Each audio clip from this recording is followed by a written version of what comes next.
hopefully I didn't mess with our mic sounds too much, but welcome, Spyro. Hey, Quill. Excited me. So, who are we going to roast today? Who are the papagas that are going to be flamed? Well, I got a special treat. Well, not a special treat, but we seem to have two very, very sweaty individuals that have decided to play in the tournament today. Card for card. We really don't have to go through the lineups too much. I guess that saves us a bit of time. But I got a nice little real-time image of both of the players here. Just a nice sweaty back. We just got Yeah, card that for about card. sums it up. Red That Rams about lineup. sums it up. Yoink. My lineup now. I see it winning tournament lineup. I yoink it. To be fair, Red Ram did really, really well this weekend. Yeah, I mean, unbeaten, right? Yeah. Yeah, it's actually very, very impressive. First time? Question mark? I'm not sure. People were saying it was like the first time someone was like unbeaten to. I mean, it's hard to like to check back on that, but it could be like I don't remember. It doesn't come to my memory that someone actually didn't lose a single game, so could very well be. But there's a lot of it's hard to like definitively prove that, I guess. Mm-hmm. I mean, I guess we could just go over one of these lineups. I mean, here I'll quick show you guys. I mean, they don't even really change like the graphics. Like, look at this. They are like. Oh wait! That's not happening in the Carapace deck. Wait, the Order of the Beast and the Phantom change. Wait. Wow. That's a bit weird, but. Oh, there's a difference. Wait, Armory. That's why. One of them's playing Armory. Oh. One of them's playing Parasite. Oh, the homebrewer. He's playing Parasite. What a homebrew. Okay, yeah, we have a single card difference here, so not an exact mirror lineup here. So we'll see if there's one different. Remember, he changed one card, so it's a unique lineup now. True. Wow. And let me just really quick flash the sweatiness of. I guess PB is a little bit less sweaty. He's got a little bit less of a. Maybe the balls aren't formed on the back sweat yet, but. Boy. But yeah, I guess we can maybe this elf list is a little bit newer, as well as Red Ram kind of he actually talked about it on the Flamecast quite heavily, about how much he liked Pirates Cove, which led people to leading up to this top 16 to give it a shot and then try it out as well. We say Pirates Cove brought by a lot of different people, but this Deadeye Ambush list is quite interesting. You want to start?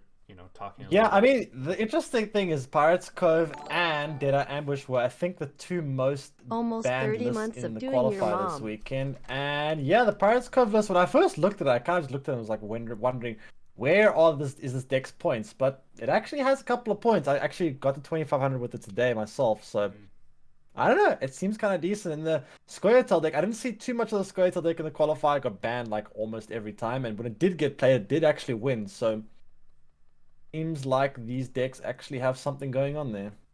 Yeah, I mean, we got a little bit of a Redea buff, right, with the recent changes in the Elf stratagem. Yeah.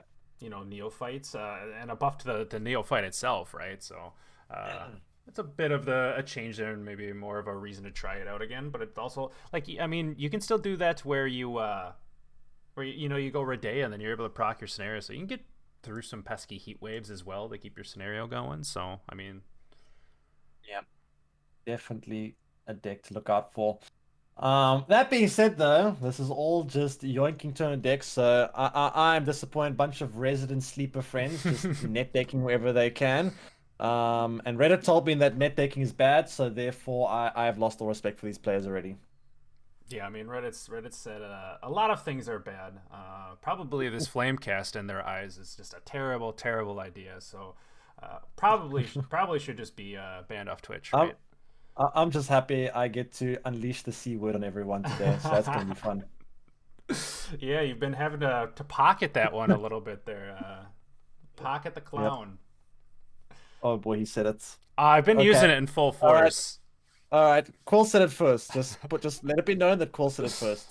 Hey, I actually kind of tweeted. I was like, hey, I hope there's a Reddit thread full of full of hypocrisy, tearing me apart for this Quillen Cup. I kind of hope that Reddit stumbles upon this, me just flaming the shit out of people out of context, not realizing that this is all just like everybody's in on it, right?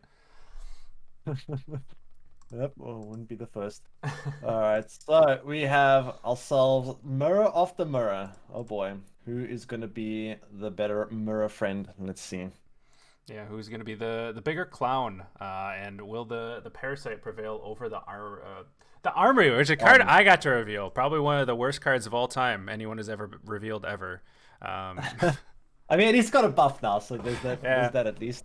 But unfortunately, I didn't have that interesting part about it being a neutral location to reveal. It was just Was like give 6 boosts or something like that. I don't know. yeah, and 6 armor like too. armor Yeah. Pretty tragic card there. But yeah, I mean, this is gonna be the quickest like talk of a lineup ever. I mean, like I said, you've already got to like cast a bunch of that over this weekend of just this exact lineup. So I mean, try and. I have seen a fair share of this lap, but I mean, yeah, I'm curious to see what the bans are. I'm hoping that, I mean, at least in this lap, you can't ban both Pirates Cove and Deadeye Ambush, so at least we get to see one or two because all the time those decks were getting banned, so I didn't actually get to see too much of Pirates Cove, nor did I see too much of Deadeye Ambush.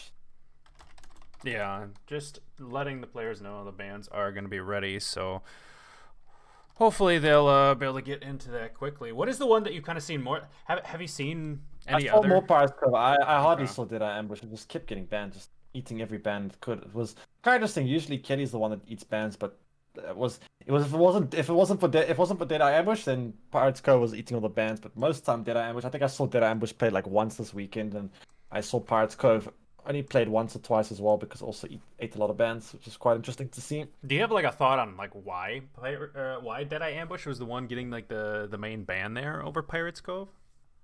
I mean, a lot of people were bringing. I'm not actually sure. A lot of people were bringing Kelly, and obviously these elf decks are pretty good against Kelly. You got making a bomb, you got movement with the Dragoon. It can be quite bad against Kelly. Maybe people looking at it and thinking that there's just no way that Kelly gets a win through against Deadeye Ambush, and they maybe want to give their Kelly the best chance of winning because there were a lot of Kelly decks in the tournament, and I think people were worried that they weren't. Looking at the other decks, they're probably saying, I can win against Blaze of Glory with Kelly. I can probably win against Pirates Cove. Kelly Mirror I can do, but that Deadeye Ambush deck I can't beat that. So I'm banning Deadeye Ambush a lot of the time because of that, I think. Yeah, I mean to be fair, like that Pirates Cove list being devotion, it can easily get cheesed out by Kelly, right? Like just yeah, sure, for sure. But yeah. Okay. So, do we have the bans? I'm gonna predict we're gonna see double Pirates Cove ban. Double Pirates Cove ban. Yeah, I mean, I can see it. It's just a very strong deck right now. But then again, I could also see just the Deadeye Ambush ban if they're just gonna. I mean, let's be honest, Spyro. These people lack creativity. They're just gonna go do what everybody else in the top 16 did. That's why I said they're gonna just ban Pirates Cove. Redden was banning Pirates Cove when he saw it, so they're just gonna net deck the bans as well. I mean, you net deck the decks, may as well net deck the bans too. Yeah, they have his stream up right now. They're like, okay, what bans do I make? We'll go watch the VOD and go and figure it out real quick. Just. Yep, net deck the decks, net deck the bans. Yeah, they're just. All right, so I must say though, PB did have the one brain cell of creativity to replace the one card. So I'm already giving him the favor. I'm already favoring PB here. He seems to have one brain cell turned on for some amount of creativity. Yeah. Change one card. Better than 0. I mean, if he wins, it's gonna be better than 0, right? But then like if he loses, then that one brain cell was more of just a fallacy, right? He just thought he was smart because he changed one card. He's like, my deck now, I'm so smart. True. Very true. All right, so, help me, Quill. What got banned? Nothing yet. We're still waiting on both players as they pull up the VOD and go and search through a little bit here. So, taking their sweet time to get through Red Rain spot. I mean, maybe they encountered a Twitch ad. Hopefully for some like antiperspirant, right? Because we established they're very sweaty. So. It's actually kind of my favorite term from this Flamecast series is Gravish's sweatback term. That's the origins of it, eh? Gravish, okay. I didn't get to see that one. How did Gravish hold back, or was just full on Gravish maul that all the bad plays? There was some table smashing. I mean, that was the most lively Flamecast so far, for sure. The little bit of table smashing, saying a couple words which I coached him to not say, but Uh, the word possibly begin with an M. yes. Yeah, I know. I know Uh, you've probably asked him in some of the casts to avoid that one as well. all right. Yep, that sounds about right. So just waiting on the bans then. I do think we're going to see double Pirates Cove ban, maybe a Deadeye Ambush ban, but we'll see how that ends up looking out. I mean, Kelly, I guess. So Kelly's a bit of a weird one, right? Because if you're in this lineup, you got to look at Kelly and you go, so Kelly probably beats the Pirates Cove because devotion. It probably beats Skellige. It's kind of 50-50 in the mirror, and then it loses to Deadeye Ambush. So, I mean, Kelly also has some reasons to get banned, I suppose, but I don't know. We'll see, I guess. Yeah, I would like to see more of this Deadeye played. I might go jam a bit of it myself over this week. I got a nice weird work shift, so I can start playing some more of these lists as well. Alright. I don't know how you feel about Skellige because we've seen people kind of going in between of like Oh, foregoing the ice a little bit, going from more of like a controlly like Witchers, and then we've seen some people still just go with the ice, but kind of fitting in that Quarrel discard package as well, a bit high rolly. How do you feel about yeah. that? I don't know. I mean, the Reckless Flurry deck was a bit of a weird one. I kept seeing people bringing on Blue Coin. The deck has some significant downsides, especially on Blue Coin, because of the fact that when you bring on Blue Coin, you can't exactly mulligan away gold cards in this deck because no Neuromancy. So you're forced to keep all these big gold cards, Mm-hmm. and then you get kind of in these awkward hands where if you don't have the right cards in round one, your hand becomes very unplayable. And I saw a lot of players having to just play random gold cards in round one, like their Lamberts or just something like just a random good early on, just because they had nothing else to play. And it's a bit weird because again, when you have a Neuromancy, you can kind of more afford to mulligan away gold cards. So it's fine. I'll draw this again later with a Neuromancy or whatever. Whereas with this deck, you have to hoard your gold, and well, not this deck exactly, but Reckless Fury rather, and it makes it a little bit clunky, especially on blue. It can be good, but it does also get outpointed by a lot of decks. If you think about it, like against Blaze of Glory just has more points. Against Pirates Cove also has more points. Against Kelly's a weird one. If you draw your Heat Wave and your answers in round one, then it's fine. But if you don't draw your answers, then even against Kelly you lose too. So I don't know. I'm not sold on Reckless Flurry, but Blaze of Glory also has some big weaknesses too. Weak on red, weak on blue rather, and some bad matchups like against Kelly, for example. How do you feel about the Bowman special with these Blaze of Glory list, cutting the Blood Eagle to go for more of the high rolly discard package? Yeah, I mean they did get some buffs with corals, so the discard package can be pretty good. It does make you more consistent in some aspects and less consistent in others. The one Mm-hmm. nice thing, though, is now your odds of drawing totem actually go up, right? Because you're thinning your deck more.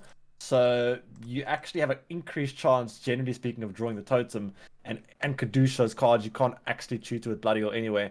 But your chances of drawing Herald and Ice somewhat go down if you, I mean, assuming you don't thin. If you don't thin, then they go significantly down. But it's a weird one. If you thin well enough, you should draw all your cards, to be honest. If you don't thin though early on, that's when it's a very big yikes. You need to find that discard package early in round one or two, otherwise, very spooky.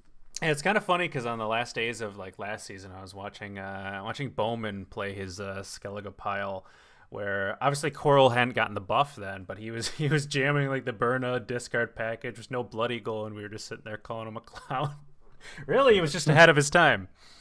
Uh, Yeah, I mean, it's definitely better now because of the buffs. So Bowman, pretty sure, quite happy about that change because yeah, he's been doing this type of deck since last season already, and now it's just a bit better in all honesty. All right, we got the bans in here. So we got Pirates Cove getting banned from Yuki. So Yuki not allowed to play Pirates Cove, but Cal Tullis getting the ban on PBLead side, which is Ooh. a bit of an interesting one. Okay, so not completely net decking the bans. Interesting. Mm-hmm. Interesting to see difference in bans because usually when you people have exact same lineups, you do anticipate to see the exact same bans as well because it means someone believes something the other one doesn't. For example, as we are about to get into game number one. All right, let's see if they can net deck the plays as well, or if they're only capable of net decking the decks themselves. Yeah, I have it. I asked for doubt on the whole net decking the plays part. I mean, unless they I mean, we go pull up Red Raim's Vine and just compare to see if they're just going Oh yes, card for card the same. that's probably what they're doing. Opening up the cast from the official qualifier and then just going through the plays and going, Red Ram played this card here. I guess I should open with this card too. Let's just copy those plays. Mm-hmm.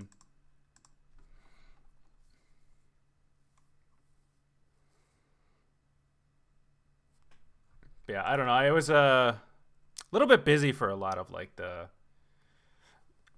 top 16 qualifiers, so it'll be interesting to see some of the decks kind of played. But I mean, unfortunately, we'll just be watching the top 16, but worse, right? Just a lot worse.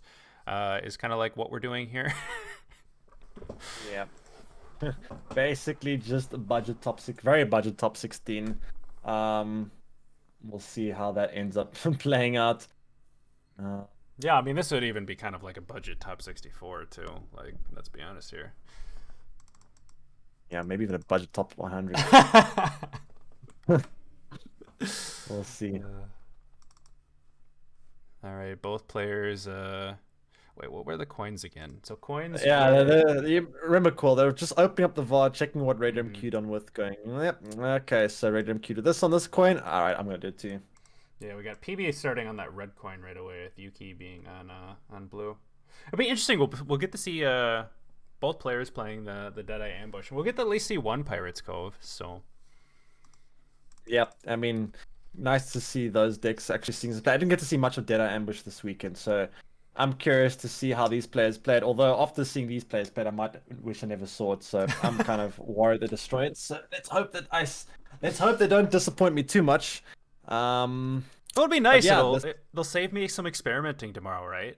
Like they'll just show me uh, the lines that don't work for elves when I'm just gonna start jamming that tomorrow. So just do like a process of elimination thing, right? That's When true. you're learning a new deck, That you is just true. learn what all the bad lines are, and through this tournament, I mean, I get to learn what all the bad lines are real quick. So That is true. That is true. Gonna save you a couple of hours of trial and error there. Save me some trial and error too if I want to try this deck out. I can also learn what not to do. And yeah, these chat now can also learn what not to do as well. So if you guys are interested in trying out any of these decks, just keep an eye on this tournament, and you guys can also learn exactly how not to play these decks. see, that's what I'm doing for the people. I'm doing this for you, Twitch chat. We are doing a little bit of a learning session here, and we're all just trying to get better as players. Because the players in this tournament definitely need to get better as players. Yeah, then they're also getting some very needed practice in because clearly they're going to be needing it. So let's see how the games end up going here with Keltulis versus Pirates Cove. Devotion always struggling against Kelly for the most part. So I would say that Pirates Cove probably going to have a little bit of a difficult time. And oh my god, that is a hideous avatar from PB. Holy crap. It's actually, I mean, it's fitting though, right? Like he's doing the mother thing, your mom's ugly, got him. Wait, that's maybe Trista's mother. Oh, good lord. All right. Well, we both made it in, so that's good. I don't have to flame the tournament client today. Oh, damn it. That's my favorite part of these tournaments. Yeah, we're going to be losing out on that, so I mean, you got to get the flame somewhere, right? So, well, let's see how this opening play is gonna look for Uki here. I'm pretty sure, I mean, we know what the guide says, open with a Suri Dash. So, of course, opens up with a Suri Dash and plays right into a... actually, he plays around the Junior. I'm surprised. He used some brain cells there to figure out the Junior can, of course, kill the Surrey Dash at 9. A very well thought of there, Uki. I'm glad you saw the line because I was ready to call you an absolute C word if you did not do that. Seeing the main line is obviously you didn't have Defender or a Neuromancy in hand, so and we do see Horson sitting right in PB's hand as well, so kind of needed to do that. So actually, God, seriously, if we have to go through this and not flame someone, I'm gonna be actually probably more upset, to be honest. And PB just going right off with the Siggy. And not sure what the plan is for that Siggy. Just random Siggy being led off with here. He hasn't got really much spenders in hand. What so the hell is sure this Siggy? Oh my god, we gotta spend with Horson's fee? That's terrible. Yeah, I don't know. Maybe just gonna use the leader charge in round 1 because who needs leader, right? Just Jim Jam the leader round 1. Who needs leader charges anyway? As we see Yeager now coming down onto the melee road there, as Surrey Dash for now will not be able to get answered as PB has nothing to really do with these coins. I'm not so sure what the Siggy is doing, but hey, I mean, he got some coin caravan, he got his bow tied, right? Just wants to thin his deck. Nice wholesome 10 points or 10 provision thin or 11 provision thin. Yeah, I wonder if we're just gonna jam this, get our thinning out, and pass or something. I mean, that's terrible too, but like, I mean, I guess you're jamming. I guess you're just jamming your leader at this point. You're just saying screw it. But yeah, I guess PB just wants to try get some tempo going. There are the casino bounces coming out here for some more thinning. I mean, if one thing PB did achieve, he got some thinning down. He might lose on even, he might lose the game, but hey, you thinned your deck, so you gotta respect the plays, right? If only the casino bouncers could bounce some of these players out of the tournament. We need an MMR skill cap, right? We need to. Yeah, that is. I mean, I'm not sure what these players' MMRs are, but we do see Uki. Ooh, finds the defender. I'm not sure what you can do with the defender right now. The Surrey Dash is going through anyway, and PB. I don't know what the plan is for him. He can poison, but I mean, who cares? There's just going to be Veil, so I guess it will just force another leader charge from Uki, in all honesty, or we could just see a defender. I don't know. Either way, this is looking quite bad for PB. No spender for him. Good luck with that. Yeah, let's see how hard he tries. I mean, at least you could just test to see with a poison here, just see if it could possibly go through. Maybe get a leader charge would be kind of nice at this point. Like, I don't know, not much else you can do. And Roland now going to be used here with... I mean, at least there's some... This Roland's going to generate some more coins. You don't have a spender, but hey, you get some more coins, so why not? Roland going to have some nice value with those poisons.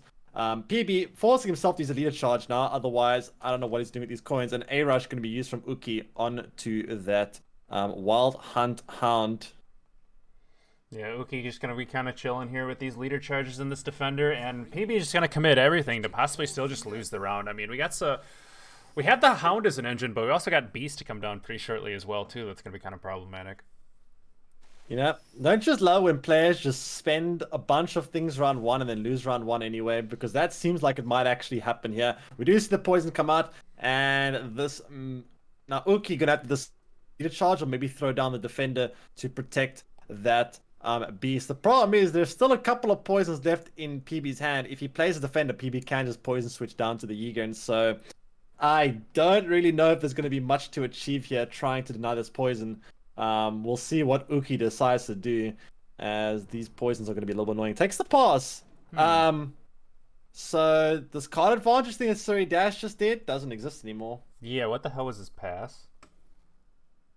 Yeah, I mean, just pass and lose your card advantage, right? Like, jam the Yeager, play the Surrey Dash, and you are out of here. Yeah, I mean, he flipped the coin. He did his job. Game over, right? That's just what happens in Keltos. That's what the guide said. So yeah, I mean, I guess the guide didn't go quite beyond the point of playing the Surrey Dash, right? It says play the dash, play the points, and then he kind of doesn't know what to do after that. So, I mean, 10 card long round 3, equal cards for both players.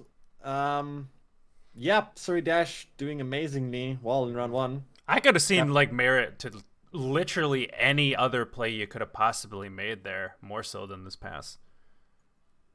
Like, that is a strange one. I mean, at least you're going to at least Kelly. I mean, then again, is Kelly even going to be a problem in the long run when?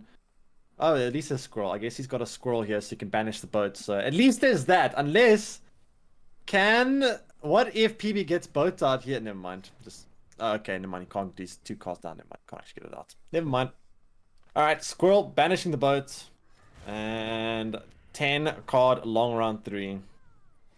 Yeah, so we'll see. I mean, it's gonna be quite a. This defender might be quite annoying as well as these leader charges. Like these poisons could be annoying to get through, and I mean, if your Kelly's allowed to pop off, but are you even gonna have enough no units to like really have Kelly pop off? I mean, here's the thing though, right? You have to be careful about. You can't use the veils reactively. You have to use it proactively because there is a location in hand, and that location can insta proc poison 1 turn. So you can't really wait until your opponent poisons you and then start veiling and purifying because that's going to happen in the blink of an eye. So I'm curious if Ukiii is going to be able to think for himself and actually play around that location. God, I hope we have Red Raim's VOD open, but I don't think Red Raim ever got into this situation. So to be honest, the VOD's kind of useless at this point. That is very true. We have gone beyond the realm of what is known as we are at a 10 card long round 3 on equal cards. Ukiii without the final say, starting with the defender and giving it a veil, making it a little more annoying for PB to get through. Now the question is, what exactly is PB going to do about this one? PB does not really have any removal on that, as he did end up dry passing round 2, so has to go into long round 3 here. So the question is, what does PB do here? What can he do? No Philippa, and nothing he can do about that defender. No poison will affect it. What does he do here? I mean, it's the problem with him running devotion and not having like a heat wave or something. Like this is you're just gonna waste a bunch in this armor, and it's gonna continuously get buffed up anyway. Like you're not gonna be able to get through this. I hope for the love of all things, PB at least tries not to swarm the board too quickly, play into that Caltilus. Then again, here comes a Nithril, and with this defender on the board, this is looking kind of bad for PB here, as he just doesn't. He's going to have to spend so much time getting through this defender. He can't even play the Professor, because if it plays Professor, the Veil will end up not getting any bounty on the... I mean, he could play Professor, but if he does, it's just not going to... He's going to lose out so much value on the bounty. Yeah, this Professor's not getting any value at all. And, I mean, much like... kind of what these players, teachers, you know, it's very similar, right? Like the teachers obviously didn't get through to him. This Professor's not going to get through on its bounty, so you know, pretty fitting. Yeah. This Professor is looking quite sad. I don't know what PB does here. Here comes a junior, and yeah, at this point, PB just kind of hoping for the best. I mean, Ukiii has a pact in hand. There it is, right back up to 12. Good luck getting through that defender. PB kind of banging his head against the wall here with this defender, which is quite a fitting image, I think, of what the situation is. Yeah, I mean, but here's the thing. PB's got probably a thick skull at this point. He's no stranger to banging his head against the wall. You know, you kind of have that thick outer shell at this point. So, to be fair, it's also kind of useless because you're not really protecting anything inside there. So, you know, do with that what you may. Question is, Quill, who's got the thicker skull, this cave troll or PB? Oh, that's a tough one. I mean, they're both they're both pretty hefty at this point. I think the Cave Troll just might win out on this one, though, if they get into a headbutting match. Well, they are getting into a headbutting match right now. I don't think... I think the Cave Troll might end up actually coming out on top, as PB going to be doing just that, headbutting this Cave Troll over and over again. There it is. Now down comes the Boris, and this Cave Troll still withstanding blow after blow. Not sure what PB's going to have to say about that one. Yeah, I mean, blow after blow, it sounds a lot like PB's mother, just kind of like always on her. I mean, it's kind of like much like a situation. Like PB's mom's really used to being more of this Boris position. And yep, there we go. 2 points a turn on the beast, 2 points a turn on the Thrall. That is a total of, for anyone mathematically impaired, that is a total of 4 points a turn in favor of Ukiii, which PB is maybe just getting a grasp of and realizing how dangerous that sounds if he can put 2 and 2 together, quite literally, as this is looking quite bad for him. He does have a professor which can do 4 damage, but that will only be able to chip away at this cave troll. I think this is kind of over. PB just doesn't have anything he can do about this cave troll. Yeah, not much to talk about here, and Borsodi brothers not doing a whole heck of a lot this game either. Not able to get any of them into the graveyard in round 1. Really would have been nice for PB obviously to see those, because then he wouldn't have to just jam a leader to spend. I mean, that's what's kind of nice about these guys, I guess, is that you have a spender you can just throw down in round 1, so you don't have to just waste leader charges like what PB did. But and for those of you that are struggling here, that is a total of 5 points a turn.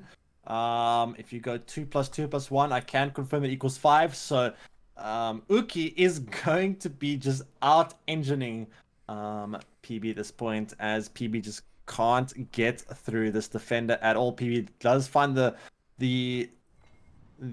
spender there with the Gellot. Nice way to spend coins, 2-to-1 ratio, but this point gap is going to grow very quickly. yeah, it would have been nice if we didn't just jam the Roland as well in round 1. I mean, these two tend to make a nice combo together, but unfortunately, we decided just to toss it away. Yeah, that was a very weird Roland in round 1, I must say. Not really achieving all that much here, as Ukiii now. I mean, Ukiii can just kind of play by numbers at this point. Without an answer for this defender, this is going to be really bad for PB. Here comes another engine on the board, and my goodness, look at this engine value right now. Still 5 a turn, as he does use that leader, or not the leader, order ability from this Phantom to kill off that spender. Yeah, Beast is shortly gonna get turned off, so you gotta think about when he wants to use this leader charge here. Still has a Nero to also rebuff this Also, cave troll up if he needs to. can I also ask, what the hell was that use of Phantom, by the way? So you deny yourself 1 point per turn on the engine to... That Gellot is basically a 1 point per turn engine. If you think about it, it's spending 1 coin every turn to get 2 points, which is only 1 point per turn more than a normal spend. So you deny yourself your own engine to take away an opponent's 1 point per turn engine, but then lose out on your order ability to kill something else that's more impactful. I don't know, that use of Phantom seems a bit random to me. Well, here's the thing, Spyro, too. Take a look at this over here. It's this useful thing we have. It's a counter for these things we call leader abilities that also puts out a similar efficient spender. So, like, Yep. yeah, I don't see any reason to get rid of this Gellert at all. Yeah, it was a little bit odd. Definitely odd for sure, as PB now will be able to play the Ozril on the melee row, eating that Roland that was played in round 1. And yeah, I mean, Ukiii does have himself a 27-point lead with engines. I don't know what PB is still doing in this game. This is the easiest escape enter of my life, but apparently PB just wants to waste everyone's time and keep us getting tortured here, as we see down comes that Jacques. Yep, this kind of looks very over to me. If you wanted to see torture, Spyro, we had to watch 3 games being played of a monsters deck with the only golds were Aniro, Goliath, and Gascon. Wait, what? Yeah, we had Why? Just because our time is not valuable here. And down comes the melee row Caltulus. Nice Caltulus, by the way. Looks very good value, as PB now going to play the Professor. And yep, that cave troll definitely proving to actually have the thicker skull here, as he will not go down. I think this game can be conceded. This poison is dead from PB, as this Imrus Wrath will be able to kill off this abomination. Kind of like this whole game, just one big abomination. Yeah, neither player is really understanding what leader abilities do and when to use them. But you know what? That's the intricate gameplay of Gwent. Not everybody can, just ease into it. So, I mean, maybe we need to go try Hearthstone, or maybe Slay the Spire is probably a better option, so we don't have to play against actual like things with brains. True. You could just play against AI. I mean, I play against AI in Gwent a couple of times, and that's definitely a much easier playing field. AI does seem to have negative IQ, as To be fair, though, Yep. like if I just sat here and had two of Gwent's AI play, I mean, it would probably be way more easier to organize as a tournament, but still also way more interesting. I must say, fantastic use of the heat wave there, making the Caltulis burn yourself. Very good, I must say. As Uki will end up winning game number one. I think maybe he played a little bit less bad in this game. So congratulations to Uki getting the first win. As PB now is going to be on back foot, down 0-1 in the series. Uki getting that win through with Caltulis. Now let's see what ends up happening. I'm curious to see the Deadeye Ambush deck being played, which might come down very soon. Yeah, I'm actually somewhat excited for it. Let's see what else we got here. So Uki has his Skellige left as well, and the Deadeye Ambush. So what do you think PB might try to queue on this blue coin here? Uki? What does he have left against? Got Deadeye Ambush? I mean, definitely don't want to play Deadeye Ambush. That deck is very much a red coin deck. Yeah, Uki is going to be on red, so possibly Deadeye Ambush next. Deadeye Ambush does seem. If he's following the guide, then I think he will queue in Deadeye Ambush deck. I mean, he's been kind of following the guide so far, so I don't expect to see any deviation from him just yet. That would take a little bit too much creativity, as Deadeye Ambush does seem to be the deck that the guide says queuing with on red. Yeah, is there anything? Is there anything you would try to do? Like PB could try and five head and just like try to maybe if you think never mind. Never mind. There's nothing. Five head. Nah. Yep. Never mind. I agree. I agree. All right. So, game number 2. What is it going to be? It's going to be Pirates Cove versus Deadeye Ambush. There we go. Deadeye Ambush is going to be brought from Uki, as predictable as ever.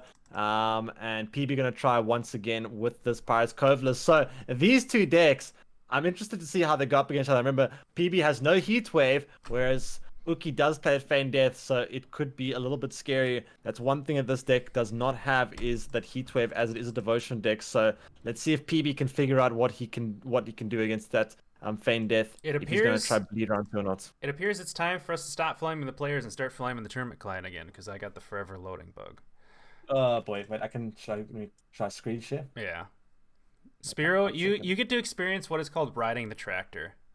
Something that Cecilia and her mother are very used to at this point. All right, so you can see the stream, right? 1 second, I gotta pull it over and change my. Here we go. All right. Okay. Okay. On my screen, it's the gameplay is very small.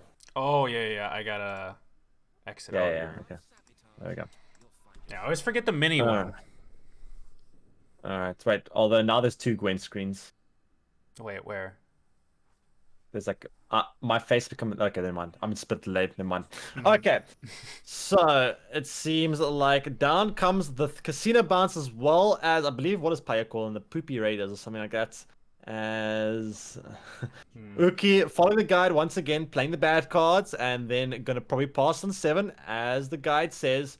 Pass on 7, get ready to defend bleed. That is a very nice hand from Uki, I must say. Got all his golds already lined up for round 2, as PB will be trying to fill up the bank, getting those coins, and getting some carryover going to the next round.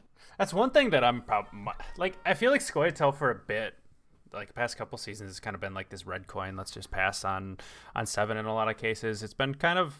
I don't necessarily like that gameplay, although like I'm interested to try it out. But I hate when that's like, in a lot of cases, what you do, and in a ladder environment where you can't like choose that coin, it seems pretty meh. Yeah, I mean, without the red coin, this deck does seem like it's going to be very susceptible to getting abused here.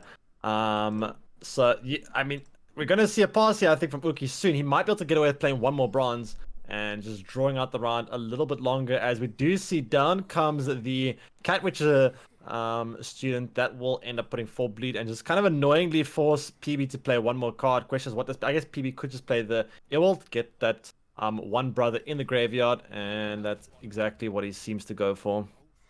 Yeah, actually able to have one of the spenders you kind of want to have in these round 1s, being one of the brothers, so you can also develop that carryover, and you don't have to waste a random leader charge like we saw last game. And at this point, I do think we are gonna go into round number. You know, I don't know.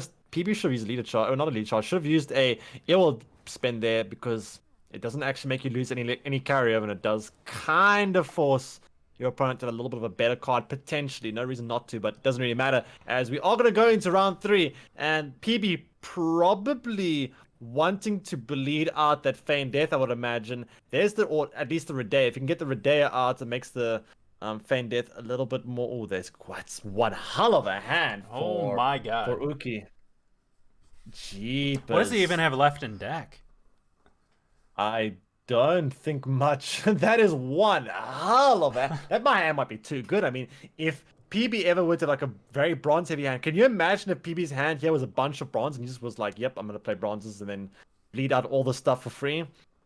Yeah, unfortunately, PB drawing a little too well to kind of try and go for a line like that where you just go for the value bleed. Yeah, my God, what a hand. And PB starting off with the Mutant Maker. I mean, PB also has a decent hand of his own. But if there's one thing I know, when a deck is this polarized, when this deck has a good hand, that's scary. Down comes a Squirrel, gonna banish off that flying Wait, PB could have played around this if he started with the. He was at 3 coins, right? He could have just played the horse, and then out would have come the boat, played around the Squirrel. But nope. I mean, that would require logic and reason, and imagine using logic and reason in the tournament. It would also require math, something that I don't think any player in this tournament really does. 6 plus 3 is a little bit too tough there. Yep, seems so. As PB not respecting the Squirrel gonna banish the boat, and now you got no boat. Congratulations, you got to care. But I mean, hey, you got to keep your horse in hand, and now you got to use a leader charge to spend your coins, which you could have done with horse anyway. But hey, you got to keep your horse for a little while longer. Hey, Horde 9, you could have done that last turn.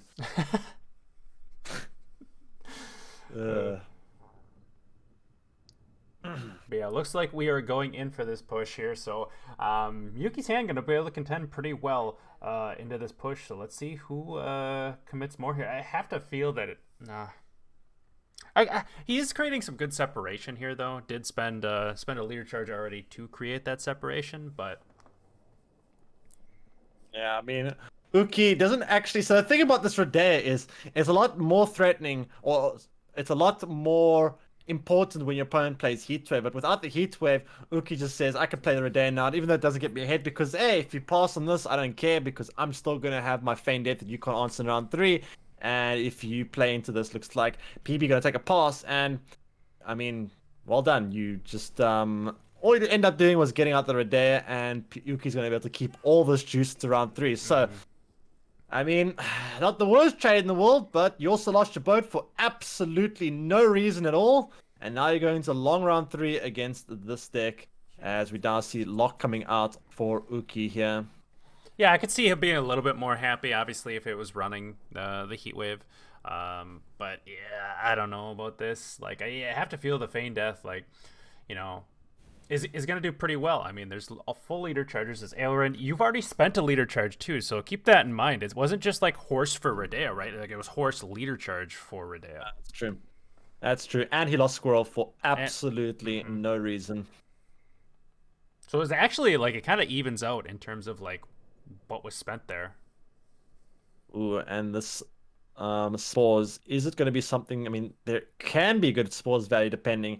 Seems like he's going to keep it. As we now do see Feign Death coming down, and PB has absolutely no answer for it. He still has the Ronin and the Gelot though, which can be quite nice. 2 brothers together. This deck is actually quite.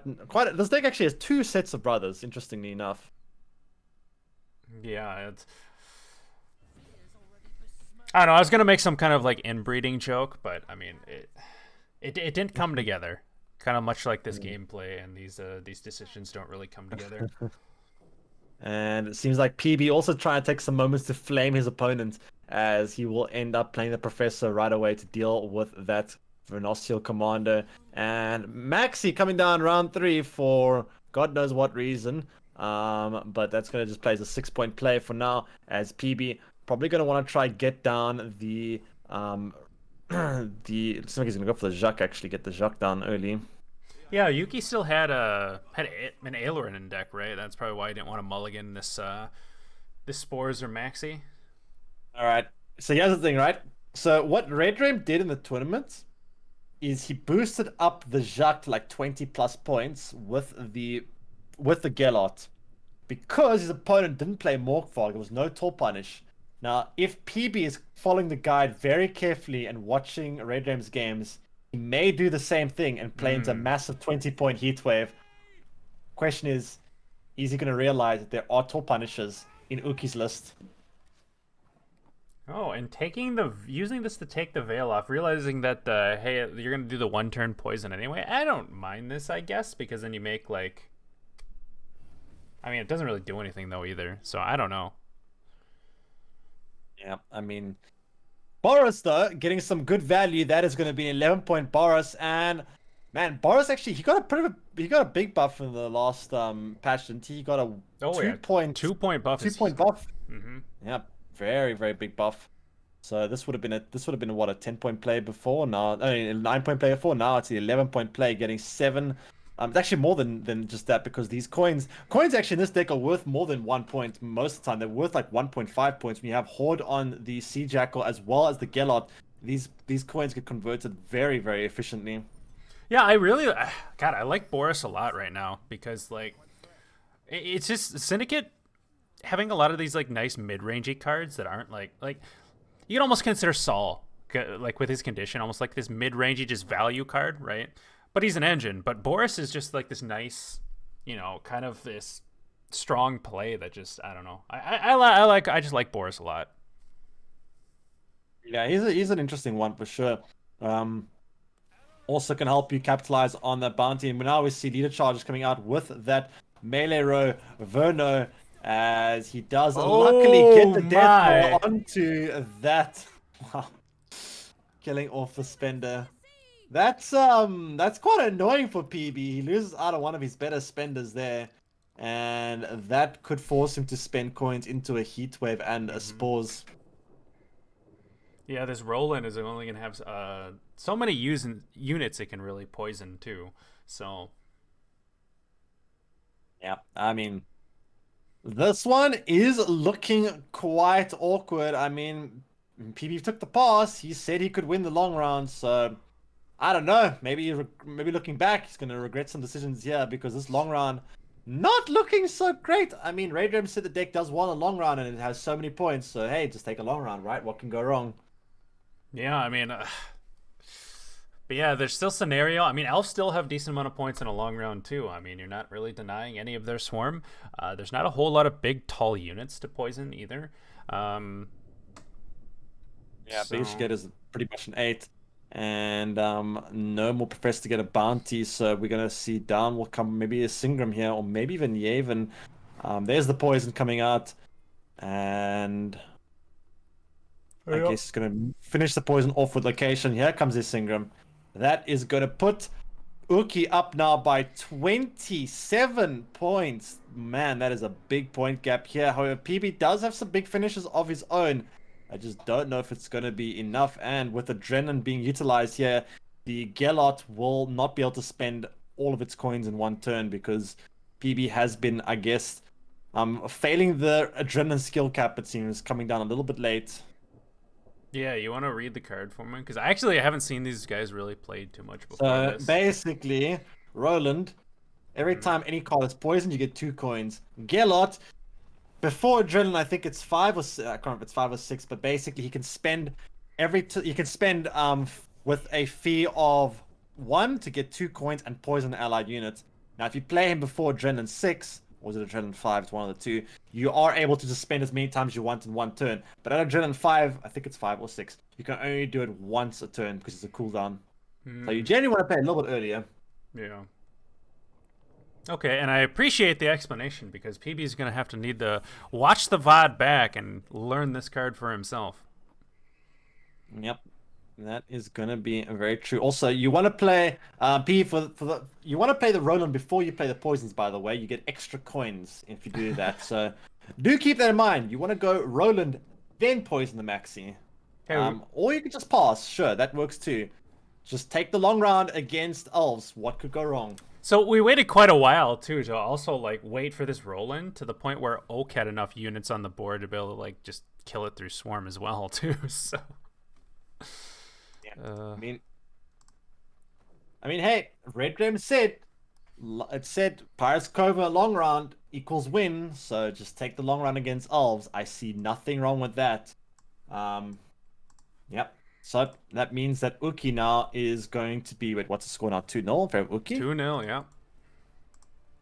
Yeah, I think Syndicate is once again proving that that it's a bit too advanced for some players to handle, as PB still unable to get a win through this Pirates Cove list.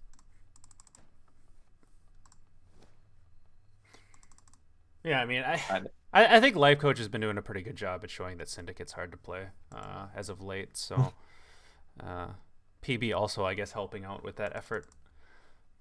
Yeah, maybe watching a little bit too much Life Coach Syndicate gameplay, as we are about to get into what could be the third and final game of the series. If PB's going to finally give up and actually try a faction with a little bit less thinking, because he seems to be struggling a little bit with the thinking faction. As let's see what he decides to go with. Yep, he's going warrior mode. He's like, okay, I'm strained, my brain hurts. I want to go for an easier deck. Let's play some warriors. Warriors is simple. I can handle that, right? Mod check. Apparently, my my client cannot handle the warriors though, unfortunately. So. Still using yours. Yep, I mean, tournament client as always, doing tournament client things. Nothing new there. Only taken them a year and a half to do absolutely nothing. But sure, let's get on with the next game. I guess it's going to be a warrior mirror. Oh warrior boy! Mirror. Oh god! Oh, this sounds terrible. Card for card mirror. Wonderful. This will be brilliant. Who draws their discards? This is what this game's going to come down to, right? And we decided to just throw away our Morkvarg right away in this round one here. Yeah, I mean, why not just jam your gold cards on blue coin? Nothing can go wrong. As this is going to be once again card for card mirror, as both players do seem to lack quite a bit in the creativity department. Pretty much just yoinking tournament decks. Specifically Red Ram's list, as we do see down will come that Hunter right away, and Ukiii saying, yep, I'm gonna do it too. Just me see cards, me play cards. Me high roll into Skirmisher. No, easy. Nice. Yeah, I mean, this does mean that Ukii's gonna have he's gonna have a bit of a worse burner and Coral now, because of the fact that he obviously will not have the Skirmish and Morkvarg anymore, whereas PB still has Morkvarg in hand, he still has Skirmish in hand, he also has a burn in hand, so this could be a bit of a spooky one. Both players do, I believe, have the Grimace, so both players are going to be able to purify each other's Rupture. Mm-hmm. Very, very exciting stuff. Yeah, and I mean, PB hasn't drawn into his Grimace yet, unfortunately, nor his Rupture. Oh, speaking of, okay, dude. Well, oh, I was just about to say he hasn't drawn into them yet, but apparently he was listening to me. I mean, just play your burner without your Coral in. I mean, what? Hello? Coral? Mod check? What is going on here? Why are we playing burner and not even getting ahead with it? And Ukiii just... like, what is the... Why? Did burner... I mean, the Coral's now garbage later. What is the point? Well, so, like, we wanted to just... we see the opponent, right? On blue coin, just jam the Morkvarg right away. So then we slow play it a little bit. We get our engine set up, and then we jam burner to not get ahead and recommit more gold cards than the opponent was just overcommitting with, so... Yep, that sounds like some 5-head game plan here, as we see the bear coming down. Didn't actually click that. You should click the hunter first, then play the savage bear. It is a beast. Mm-hmm. You look at the card. It does say beast on it. You could have got a little bit quicker cooldown, but hey, it's fine. Let's just play the bear now, as PB now going to be playing that raider and getting that carryover set up onto the Herald Cripple for later on. Yeah, now both players' hands starting to get more and more gold heavy. Actually, very similar hands here. Ukiii without the ice though in this hand, so could possibly play deeper if he was really just trying to. I mean, this matchup still really values last say. Okay, so yeah, I mean, last say is nice. Last say is very nice for sure in this matchup. Then again, you can also do some annoying things with iced and play it as your last play to force your opponent's play as there's last play, and then do this whole kind of dance between who's gonna draw a special card or not.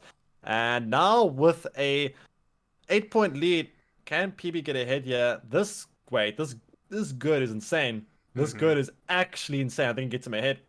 Uh-oh. Uh-oh. Ukiii, why are you playing so slow into a massive good in the melee row? Bro. Uh-oh. Wait, what?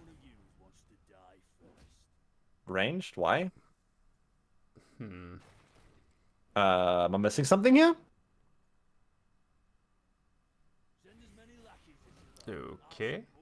And then we give a little bit better of a gird to the opponent. Okay. I think this turn this I think this pulls. This is a good time to use it. I'm pretty sure.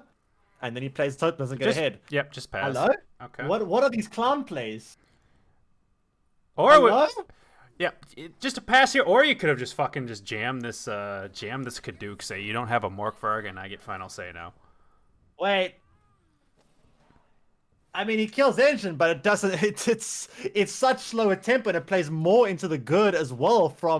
It just doesn't make any sense. He plays more into good. Sure, he kills an engine, but the engine doesn't really matter when this round is getting passed in the next turn. Like, what is the point? You're losing out on 2 points there immediately because of that, and then you give your opponent a pass after committing the totem. It just makes no sense. But Spyro, kill the engine! You kill engines, okay? You kill them. They're supposed to die.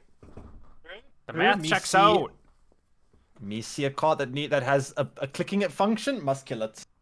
Points per turn, man. Come on. Oh god. So I mean, you're down a totem. I don't know. I mean, final say is nice, but you know what else is quite nice? This massive 12-point body that can soak up random damage. That's kind of nice too. As I think I don't know who. Very good point there. There is a lot of random damage in the meta.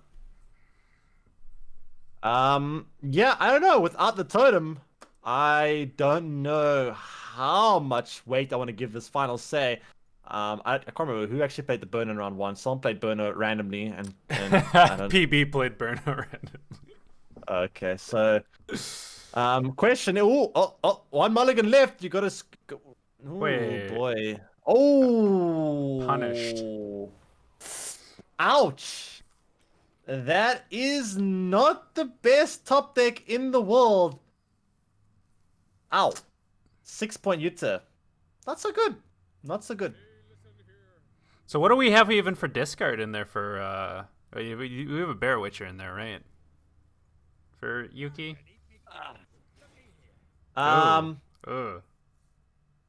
Well, at least this means that there's a good chance we might get some more chance to flame because wait, did both players jam Berna and Core? Like what the fuck? No, Coral has not been played, I think, by anyone. So I think just both players did not end up drawing the Coral. Well, we just checked Ukii's deck. There's no Coral in there. Wait, let me check. Did we just like? Oh, never mind. Oh, there's Coral for both players. Okay. Oh, wait, I see it now, right? Wait, actually, this is so Ukiii can play the iced, discard the Coral, and then use the Coral to discard the Utah. Can he see the lines though? Oh. Ukii's some fitting onomatopoeia for this player, you know, because he's a monkey. Ukiii, Ukiii.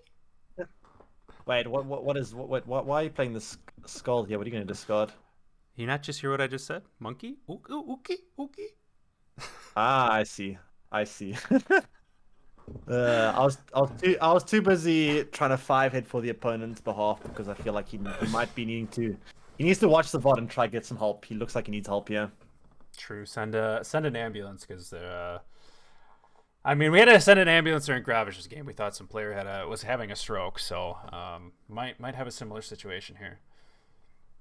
Wait, what did he just discard? I didn't even see it. He discarded something. What was that? He discarded Morkvarg. Morkfog, I guess Morkfog doesn't matter in this match. That makes sense. I wonder if Uki can see the line though. He could in one to even he doesn't even need the Bloodthirst. I mean, I guess if he gets Bloodthirst, he could just discard the Yuta anyway. But if he doesn't get Bloodthirst 3, he will be able to still do the full value Ice. He can play Ice, discard the Coral, and then use the Coral to discard the Yuta, and that will be able to one turn proc the Ice pretty easily. So, but then again, you gotta be careful. You don't want to play the Ice too early because obviously Turgvi exists. But then again, you also have a Purifier, so it doesn't actually matter. As PB doesn't actually have his Turgvi. That's pretty bad for PB though. No Turgvi in this matchup is pretty huge. Yeah. I mean, mulliganing at round 2 is definitely a decision. Because that's I mean, exactly it's fine, right? But cool, you've thinned your deck. It's fine. You'll find it later. Don't worry. True. You thinned your deck. And there comes the very early Turgvi. That is going to get traded to by a Gremist.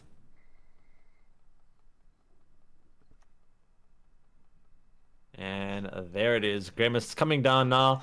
And Uki having this very awkward U-turn hand is going to be quite annoying for him. Oh, see, here, Spyro, I got it. He wanted Yuta in hand, so it wouldn't come down at 12 to give more value to PB's Blaze, right? He did not want it being at 12 to give the full value for his leader hit, so it's 5 hit. I see. Very 5-hit indeed. As how much Bloodthirst on the board? Wow, this could actually be a very big location onto a mentor, and of course Uki throwing away his Morkvarg there, giving full permission for PB to say, "Yep, time to go for a mentor." Obviously, a very 5-hit play here. As we see, down comes the early Kadoosh. Not going to try wait it out and see if he can get more value onto perhaps a Bear Witcher mentor, but instead it's going to go for the Bear Witcher.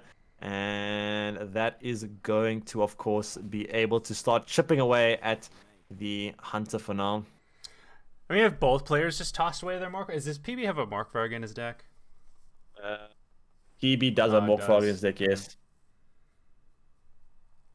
I mean, that's the thing about this matchup is most people look at Morkvarg and say, yep, trash card. But the problem is if you play your Morkvarg or you discard it and you tell your opponent, by the way, I've got no more Morkvarg, then you kind of give them full permission to go for the mentor. Whereas at least if you have Morkvarg in deck, they're kind of at the back of the mind got to go, Morkvarg, don't want to go for mentor.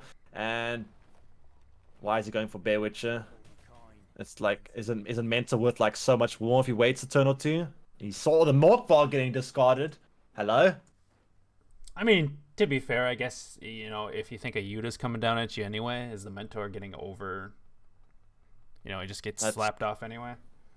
That's true. I guess it depends on how big that mentor is actually going to be. I mean, it would have been a pretty big mentor if he waited, I think. This mentor would have been huge. This could have been like a 15-point mentor, I think, if he waited long enough. But, I mean, sure, I guess you could also try play around your opponent's discard on the U-turn. Don't want to give him too much value on that, I suppose.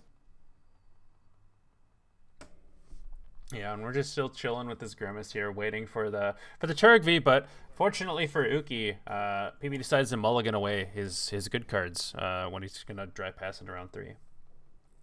Yeah, I mean, just mulligan the good cards, even though this mirror always gets dry passed. Actually, what is the logic behind it? You always dry pass this mirror. You don't need to mulligan away gold cards because you know you're gonna go straight to round 3.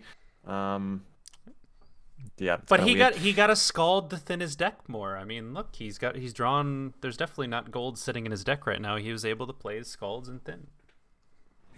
And here comes the Herald Cripple, coming down a little bit late, hitting the Fnatic there. Obviously, that will get transformed next turn. Uki, please transform it. Remember, there is a Bear Witcher.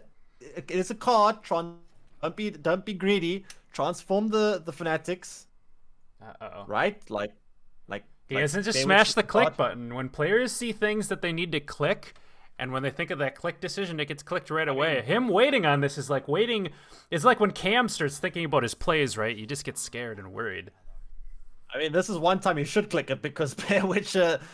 Ooh, wait, what is this early iced onto Yuta? Hello, Turgvi Mod. I guess he's got a Grimace. Maybe it doesn't actually matter, but still, why go for such an early iced? Goes for the early ice anyway, I guess, and clicks the totem. That's, I guess, good play there to click the totem, because if not, that Bear Witcher would have been quite a problem. Man, look at this point gap, by the way. That is a very big point gap. And although PB has final say, will his ice be able to make up this big difference? Quite some separation here. Just like there's probably a lot of separation between the brain and the skull. Is the brain in these players' heads does not take up a lot of space, so it's a quite a bit of separation from the skull there. As we see this 30-some point gap here. Yeah, that is gonna be a 27-point gap. Now, I mean, Ice is a big play. It could be really close. I mean, if PB was able to not just throw away his totem in round 1, this would have definitely been a win for PB. Now, it's gonna be tight as this Gremlin is sitting waiting for that Turvy. No Turvy, though, available just yet as we find the Utah. Ooh, no, Utah no, being no. drawn here for PB. That is going to be a problem. This is the one thing I don't like about the discard package, though. Because you thin your deck so aggressively, it does mean that you have a higher chance of drawing into that Utah with the leader charge there, and or not the leader charge, but rather with the ice charge there. And now it's Yuki has this, right? Because of bleeding. Yeah, by 1 point. Oh my. No, tie, Wait. tie because of ping. Oh because, god, no! Please no! Don't no not a tie. Tie. It is a tie. No, it's a win by 1. Never mind. Wait, yeah, what? he still wins by 1. No. Okay. Never mind. Thank God. Never mind. If we had to watch the Skomegalol mirror again, I think my brain cells would completely have just left the building there. Yeah, my brain cells have already left the building, it seems, after watching that. So, yep, I mean, it seems like these plays have affected me, as I apparently can't do simple math anymore. So it looks like that is going to be game number... Wait, who actually won that one? That was Ukiii, right? Ukiii took the quick 3-0 there, actually. Oh, wow. Okay.